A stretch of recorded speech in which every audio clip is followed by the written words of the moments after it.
اعتکاف کی کیا فضیلت ہے؟ حضرت حسین رضی اللہ تعالیٰ عنہ سے روایت ہے کہ رسول اکرم صلی اللہ علیہ وسلم نے ارشاد فرمایا، جس نے رمضان میں آخری 10 دن کا اعتکاف کیا تو اس کو 2 حج اور 2 عمروں کا ثواب عطا کیا جائے گا۔ یہ روایت بیہقی میں ہے۔ دوسری روایت ابن عباس رضی اللہ تعالیٰ عنہ سے مروی ہے کہ رسول اکرم صلی اللہ علیہ وسلم نے ارشاد فرمایا، جس نے اللہ کی رضا جوئی کی خاطر، اللہ کی رضا حاصل کرنے کی خاطر 1 دن بھی اعتکاف کیا تو اللہ تعالیٰ اس کے اور دوزخ کے درمیان ایسی 3 خندقیں بنا دیں گے کہ ہر خندق کا فاصلہ مشرق و مغرب سے زیادہ ہوگا۔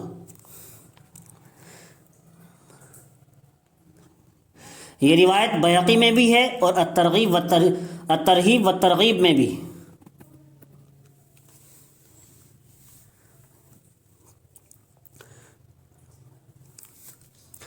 اعتکاف مسنون جو یہ آخری عشرے کا ہوتا ہے تو اس کا وقت کیا ہے؟ رمضان المبارک کے آخری عشرے میں جو اعتکاف کیا جاتا ہے یہ اعتکاف سنتی مؤکدہ علی الکفایہ ہے، اور اس اعتکاف کا وقت 20واں روزہ ختم ہونے کے بعد غروب آفتاب سے شروع ہوتا ہے اور عید کا چاند نظر آنے تک باقی رہتا ہے۔ چونکہ اس اعتکاف کا آغاز شروعات 21ویں رات سے شروع ہوتی ہے،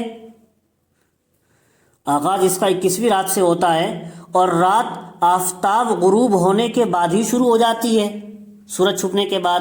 اس لیے اعتکاف کرنے والے کو چاہیے کہ 20ویں روزے کو مغرب سے اتنے پہلے مسجد کی حدود میں پہنچ جائے کہ غروب آفتاب مسجد ہی میں جا کر ہو۔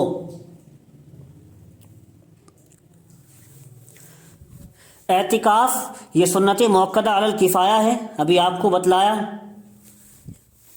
اس لیے ہر محلے والوں کی ذمہ داری ہے کہ وہ پہلے ہی سے یہ تحقیق کر لیں کہ ہماری مسجد میں کوئی شخص اعتکاف کے لیے بیٹھ رہا ہے یا نہیں۔ اگر کوئی نہ بیٹھ رہا ہو تو فکر کر کے بٹھائیں۔ اعتکاف کا رکن اعظم یہ ہے کہ انسان حالت اعتکاف میں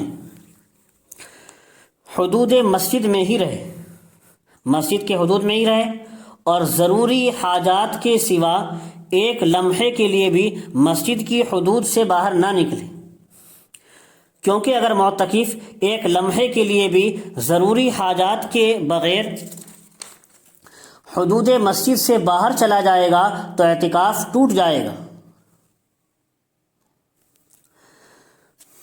حوائج ضروریہ کی تفصیل کیا ہے؟ فتاوی عالمگیری، فتاوی شامی، ان فتاوی کی روشنی میں حوائج ضروریہ کی تفصیل اس طرح ہے۔ 7 چیزیں فقہا نے ضروری حاجات میں شمار کی۔ نمبر 1، پیشاب پاخانے کی ضرورت ہونا۔ نمبر 2، غسل جنابت کی ضرورت جبکہ مسجد میں غسل ممکن نہ ہو۔ اگر مسجد کے اندر ہی غسل خانہ ہے تو غسل جنابت کی ضرورت اگر پیش آئے تو وہیں غسل کر لے، اور مسجد میں اگر غسل ممکن نہ ہو تو مسجد سے باہر سڑک پار کر کے اگر غسل خانے میں جانا پڑتا ہو تو وہاں جایا جا سکتا ہے۔ نمبر 3، وضو کی ضرورت جبکہ مسجد میں رہتے ہوئے وضو ممکن نہ ہو۔ مجبوری ہے کہ مسجد کی حدود میں وضو خانہ نہیں ہے، وضو خانے کے لیے آگے کو چلنا پڑتا ہے تو جا سکتا ہے، لیکن آج تو وضو خانے مسجد ہی میں ہوتے ہیں عام طور سے۔ نمبر 4، کھانے پینے کی چیزیں باہر سے لانا جبکہ اور کوئی شخص لانے والا نہ ہو۔ بہتر تو اصل تو یہی ہے کہ جو آدمی اعتکاف میں بیٹھتا ہے اس کے گھر والے کھانا پہنچانے کا انتظام کریں، اور پہنچاتے بھی ہیں، لیکن اگر کسی گھر میں کوئی کھانا لانے والا ہے ہی نہیں، کوئی اور پڑوس میں بھی نہیں ہے، بہت مجبوری ہے اسے کھانا لینے کے لیے باہر جانا ہی پڑتا ہے، تو یہ ضروری حاجت میں پھر شمار ہوگا۔ نمبر 5، مؤذن کے لیے اذان دینے کے مقصد سے باہر جانا۔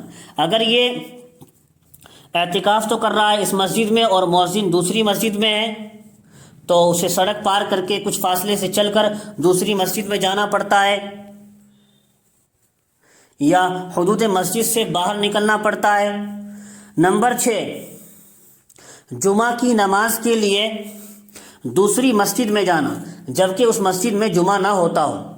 بہتر تو یہی ہے، آگے آ جائے گا آپ کے سامنے، افضل تو یہ کہ جامع مسجد میں اعتکاف کرے جہاں جمعہ ہوتا ہو۔ نمبر 7، مسجد کے گر جانے کی صورت میں فوراً دوسری مسجد میں منتقل ہونا۔ مسجد کے گر گئی ہے مسجد یا گرنے کا خطرہ ہو رہا ہے بالکل، تو فوراً دوسری مسجد میں منتقل ہو جائے۔ یہ حوائج ضروریہ کی تفصیل فقہا نے بیان کی۔